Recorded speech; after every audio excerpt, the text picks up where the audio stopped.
C'est sans doute l'un des symboles phares de la capitale économique de la Côte d'Ivoire.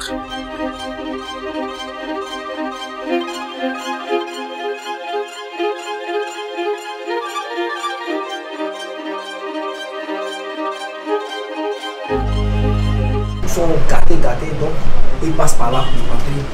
Il y a des mecs qui dorment ici, tu peux pas savoir qu'ils sont là. Ils sont la nuit ici, tu peux pas savoir qu'ils sont là. Le coin, c'est assez grand. Regardez ce que je viens de voir. Ça, c'est Lakito.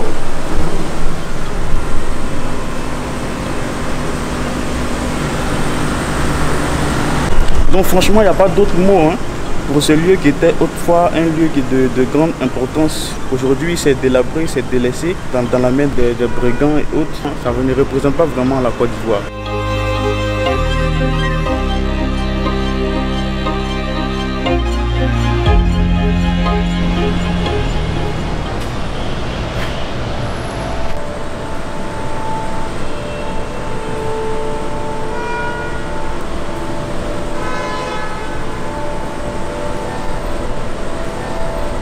La pyramide est l'un des bâtiments les plus populaires de l'agglomération abidjanaise car il est l'un des premiers édifices construits dans la commune du Plateau à l'époque du miracle ivoirien. Et son architecture est pour le moins pour son époque et même encore jusqu'à aujourd'hui l'une des plus novatrices.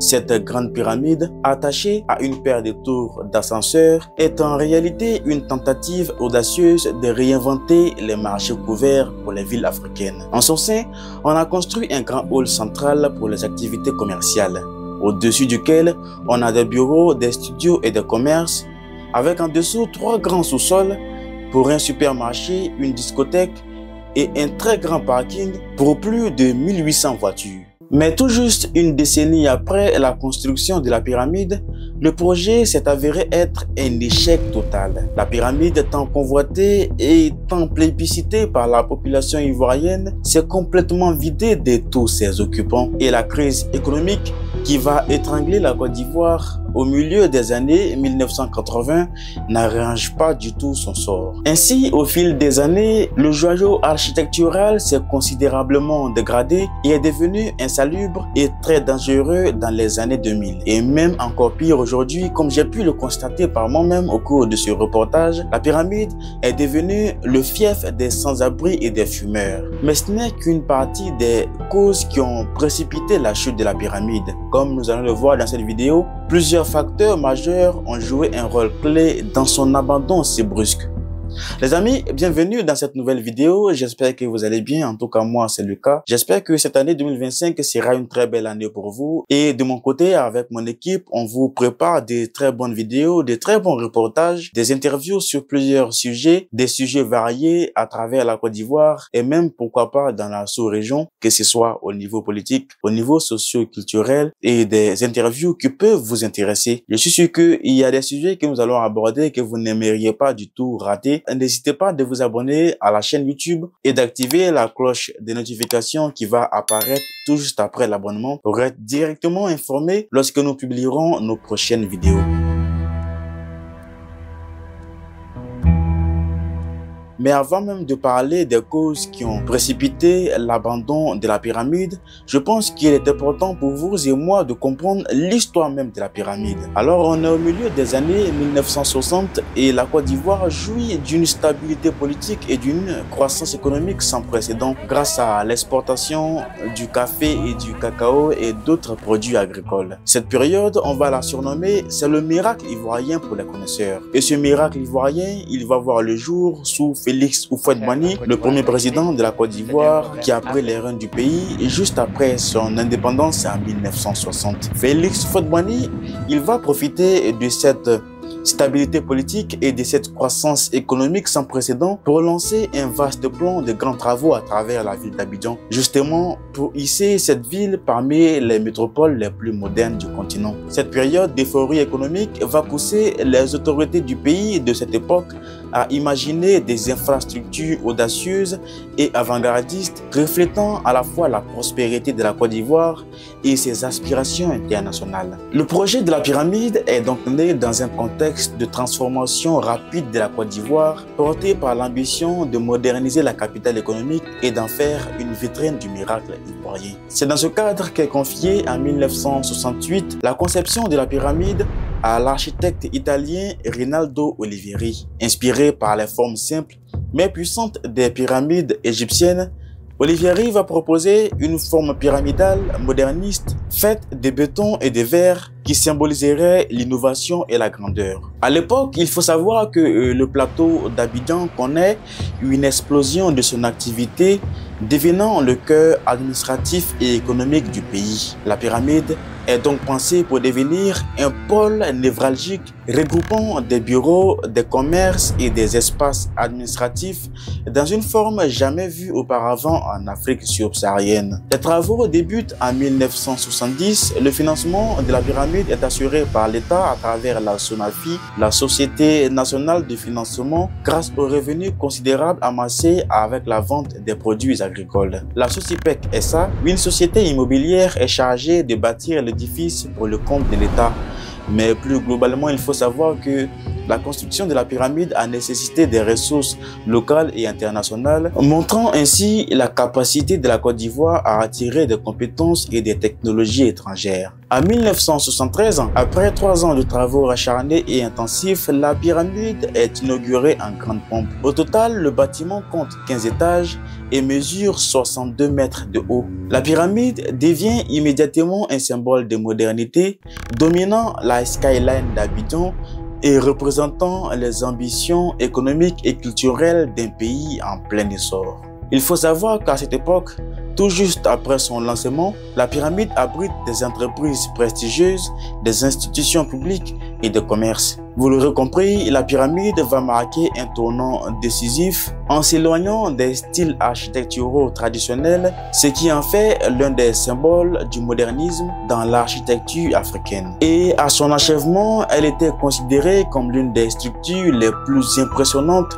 de tout le continent. Un fait intéressant, par exemple, à son inauguration, la pyramide a été officiellement nommée Foire internationale de Dakar, que les habitants ont communément abrégé la FIDAK. Car s'il y a une chose que je ne vous ai pas dite depuis le début de cette vidéo, c'est que la pyramide avait été initialement pensée pour être construite dans la capitale du Sénégal. Mais bref, ce n'est pas le sujet de cette vidéo. Mais pour que vous compreniez pourquoi le chef-d'œuvre de la pyramide est aussi populaire même jusqu'à aujourd'hui, c'est que bien que la pyramide soit faite en béton, elle est agrémentée de bandes horizontales et de balcons et repose sur un énorme pilier cubique, donnant l'impression que l'ensemble de la structure plane sur la surface urbaine d'Abidjan. La dernière et la plus grande partie de l'édifice est le grand bloc situé au sommet de la pyramide. Ce grand cube que vous observez donnait une vue impressionnante sur la ville environnante. Les niveaux supérieurs du bâtiment comportaient des appartements réservés aux riches et aux dignitaires du pays. De loin, le bâtiment peut sembler simple, mais en y regardant de plus près,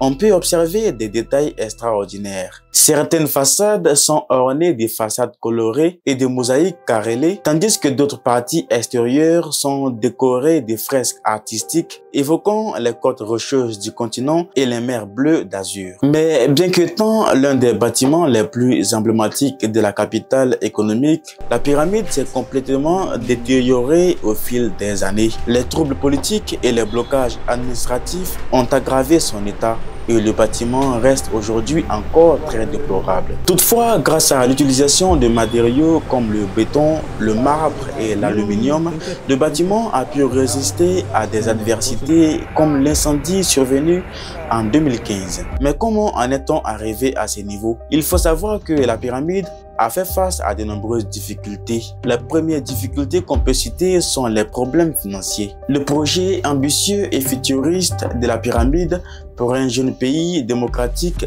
comme la Côte d'Ivoire à cette époque, s'est rapidement heurté à des défis financiers imprévus. Les architectes n'avaient pas par exemple anticipé les coûts d'entretien du bâtiment qui ont rendu la pyramide inefficace en raison de certaines faiblesses dans sa conception. De plus, ils n'ont pas réussi à établir un ratio bien organisé d'espaces locatifs. Mais alors, qu'est-ce que cela veut dire plus concrètement? Cela veut tout simplement dire que les architectes et les planificateurs n'ont pas anticipé le coût de l'entretien du bâtiment à long terme. Les matériaux utilisés dans la conception de la pyramide que j'ai précédemment cités, comme le béton et le verre, et la structure audacieuse de la pyramide, nécessitaient des investissements réguliers pour maintenir sa sécurité, son apparence et sa fonctionnalité. Certaines caractéristiques architecturales, comme l'utilisation importante des surfaces vitrées dans un pays tropical, ont entraîné des problèmes liés par exemple à la chaleur, à l'humidité et à des infiltrations d'eau.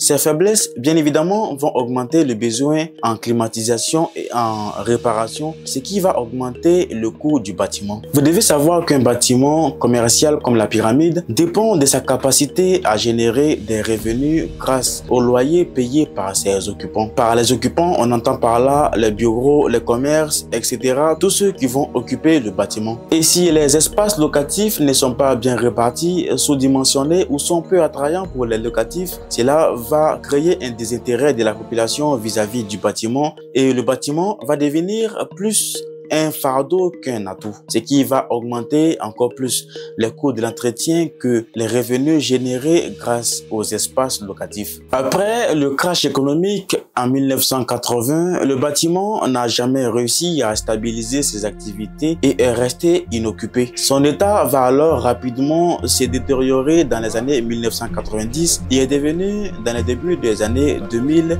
très sale et très dangereux. Mais il faut savoir que la pyramide d'Abidjan ne s'est pas vidée en un seul coup. Non, avant qu'elle se vide complètement, la pyramide a servi à accueillir des institutions de l'État. Elle est devenue un immeuble administratif en 1980 dont l'État ivoirien détenait les droits de l'utiliser et d'en percevoir les bénéfices sans pour autant être l'intégral propriétaire. Ainsi, elle a fini par recevoir un tant soit peu la direction des archives nationales et des journaux officiels respectivement au 2e et au 3e étage. Parallèlement, il faut savoir que l'une des causes majeures dans cette histoire de la pyramide a été un montage douteux financier qui a permis de revendre la pyramide au nom de la Socipec. Rappelez-vous, cette société même là qui a bâti l'édifice en 1970, l'immeuble pour 500 millions de francs CFA, une somme qui n'a jamais d'ailleurs été versée par l'acheteur. Alors plus précisément, qu'est-ce que cela veut dire? Cela veut dire tout simplement que le 29 octobre 2010, l'immeuble de la pyramide est cédé à une certaine société civile et immobilière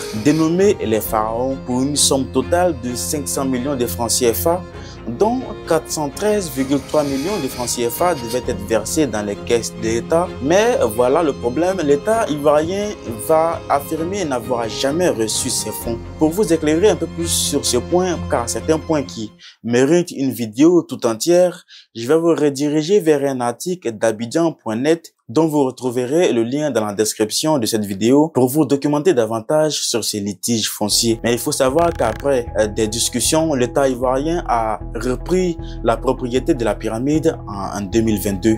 Vous avez pu remarquer que je n'ai pas cité les années de crise et de coups d'État que la Côte d'Ivoire a subi depuis son indépendance jusqu'à aujourd'hui, parmi lesquels on peut citer la mort de Félix Houphouët-Boigny, le premier président de la Côte d'Ivoire en 1993, la crise en 1999, le coup d'État de 2002 et la crise post-électorale de 2010. C'est bien évidemment des causes que l'on pourrait citer qui ont entraîné un désintérêt complet de l'État ivoirien vis-à-vis de la pyramide d'Abidjan. En 2011, en dépit de tout cela, il faut savoir qu'un partenariat public-privé a proposé un plan de rénovation de la pyramide.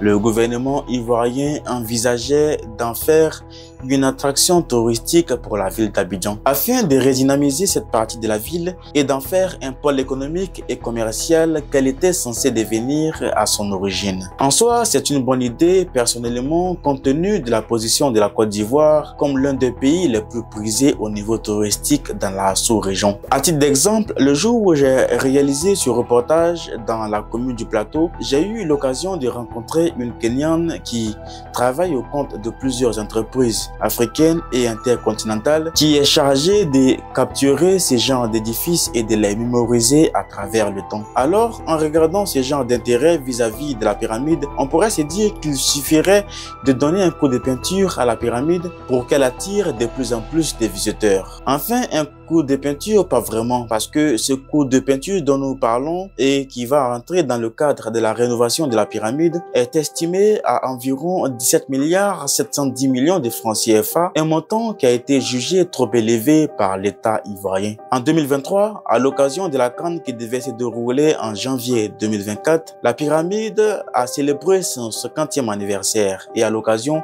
elle a été revêtue de couleurs artistiques. Des artistes plasticiens ivoiriens et européens accompagnés des étudiants de l'UNSAC ont réalisé des fresques colorées sur les façades de la pyramide. À côté des projets de réhabilitation plus ambitieux ont été proposés, notamment celui de l'architecte Francis Sosa qui veut faire de la pyramide un centre culturel. Son projet comprendrait une salle de conférence, un restaurant panoramique, des bureaux et une bibliothèque avec un coût estimé à pas moins de 25 milliards de francs CFA pour les 25 000 m² que compte l'édifice. Et jusqu'aujourd'hui, la pyramide, malgré tous ces projets de rénovation qui ont été proposés, reste dans un état critique. Sa visite reste très dangereuse, je peux le témoigner par moi-même, car l'incendie survenu en 2015 a ouvert de nombreux trous dans le passage des ascenseurs. De quoi vous dire qu'une chute à travers l'un de ces trous peut être mortelle. La pyramide, tant convoitée dans les années 70, est devenue aujourd'hui un dortoir pour les sans-abri et les fumeurs. Eh bien, c'est dommage pourtant, car si l'un de ces projets de rénovation dont on parle depuis des années et dont on ne sait même pas s'il verra le jour était mené à bien, la pyramide pourrait retrouver sa beauté d'antan et pourrait devenir l'une des attractions touristiques les plus populaires d'Abidjan. Parce que son architecture que vous voyez qu'on surnomme l'architecture brutaliste a presque disparu partout dans le monde. Ainsi, rénover la pyramide permettrait de conserver un élément important de l'histoire architecturale africaine et plus précisément de la Côte d'Ivoire. Les amis, on se retrouve à la fin de cette vidéo. J'espère que vous l'avez aimé et n'hésitez pas à me dire ce que vous en pensez dans les commentaires. Cette vidéo est pour nous l'occasion d'attirer l'attention des autorités de la Côte d'Ivoire sur le sort de la pyramide qui reste insalubre et très dangereux, et surtout si vous voulez aider à mettre de plus en plus de lumière sur cette histoire, n'hésitez pas de partager la vidéo avec le maximum de personnes pour que les autorités puissent enfin se pencher sur son cas. Et moi je vous dis à très bientôt pour une nouvelle vidéo.